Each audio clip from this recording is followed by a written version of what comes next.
Hi there, welcome back to Ingvarta. This is Vani, and if you are someone who has just started learning English and is totally confused with grammar, as in where to start, then make sure you watch this video till the end, because today I will give you some essential grammar rules that a beginner should know. So let's start today's video. So let's start with our first rule, subject-verb agreement. This means that the subject and the verb in a sentence should match a number. For instance, if the subject is singular, that is one, the verb should also be singular. And if the subject is plural, that is more than one, then the verb should also be plural. So whenever we talk about one person or one thing, the verb should end with S or ES. For example, he comes, or he goes, or Ram swims, because we are talking about one person.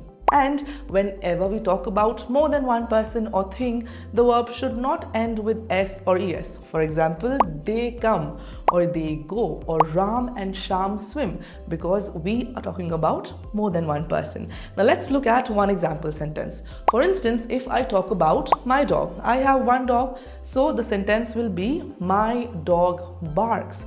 I will add S to the verb bark because I am talking about one dog. But if I talk about more than one dog, two dogs or three dogs, the sentence will be my dogs bark. The verb bark will remain bark. I will not add S or ES to it. Simple? Moving on to our next rule, conditional sentences. Now these type of sentences show what happens if something else happens. Now there are three types of conditional sentences: first conditional, second conditional, and third conditional. Let's start with first conditional. Now first conditional, they talk about real or possible situations in the future. For instance, if it rains, we will stay home. So the condition here is that if it rains, there is a possibility that it might rain. The result is we will stay home. Moving on to second conditional. Now these type of sentences, they talk about an imaginary, a hypothetical situation. For instance, if I were you, I would study more. So the condition here is that you are actually imagining this, that if you were that person, because practically you cannot be someone else. So you are imagining that if I were you, the result is that you would study more. You are imagining that if you were that person, then you would study more than him.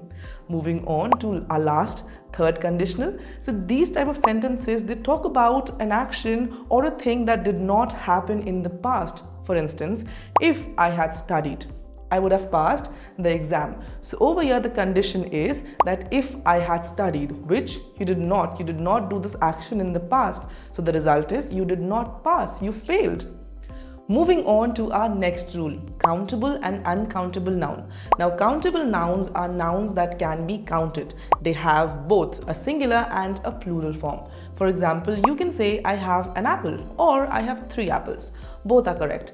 But uncountable nouns are nouns that cannot be counted individually. You need to add words like some, few, a lot of with them. They do not have a plural form. For example, you can't say I need a water. You should say I need some water or a glass of water.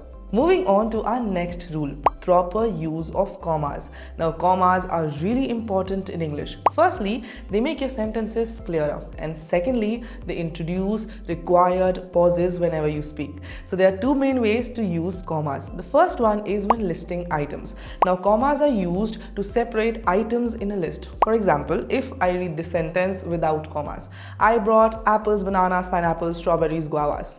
Now, if I read it with commas, I brought apples, bananas, strawberries, pineapples, and guavas. Now, can you see the difference between the two sentences? The second way is to enclose non-essential information. Now, use a comma whenever you want to enclose non-essential information in a sentence. Even when this information is removed, the sentence will still make sense. It will still be complete. Now, let's look at an example. For instance, my brother, comma, who lives in New York, comma, is visiting us. So even if I remove this information which is between these commas, who lives in New York, the sentence will still make sense. My brother is visiting us. The sentence is still complete. It is still making sense. Moving on to our next rule, question tags. Now question tags are short questions that are added towards the end of a statement to make the conversation participatory. These tags, they usually seek a confirmation or an alternate response. If the statement is positive, the question tag is negative. And if the statement is negative, the question tag is positive. I have already made a video on question tags. If in case you have any questions, any doubts, make sure to watch that video. The link is in the description box below. Now let's look at some examples. For instance, in the positive statement, she can drive. Can't she is a negative tag. And in the negative statement, he didn't finish his homework. Did he is a positive tag. So in both these sentences, these tags, they are actually making the conversation interesting by seeking a confirmation or an alternate response from the listener. You see, these question tags, they actively engage both the parties in the conversation by keeping the dialogues flowing. So make sure to use them effectively next time. So these are some basic grammar rules you should know if you are just starting out. And if you need any help with your practice, just download the Ingvarta app. Well, it's time for me to wrap this video. If you enjoyed it, then give it a thumbs up and share it with your friends. Subscribe the channel for more such content. I will see you very soon in my next video. Till then, bye, take care and happy learning.